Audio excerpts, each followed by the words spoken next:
এই ড্রাগন গাছগুলো আমার 6 মাস আগে ফলের ক্যারেটে বসানো।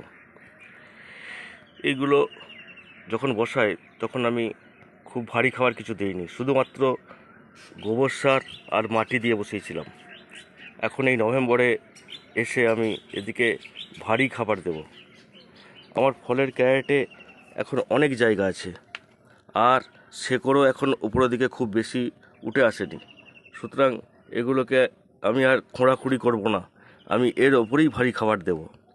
আমি ভারী খাবার কি কি দেবো সেগুলোও আপনাদেরকে দেখাবো। নভেম্বরের প্রথম থেকেই বৃষ্টি শুরু হয়েছে, আজ থেকে বৃষ্টি আর হচ্ছে না। মাটিটা একটু শুকিয়ে গেলে তখন ভারী খাবার দেব, এবং কি কি খাবার থাকবে সে আপনাদেরকে জানাবো। আপনারা আমার ভিডিওটা ইউটিউব বন্ধুরা সাবস্ক্রাইব করে রাখুন এবং ফেসবুক বন্ধুরা ফলো করে রাখুন, তাহলেই আপনারা সব দেখতে পাবেন।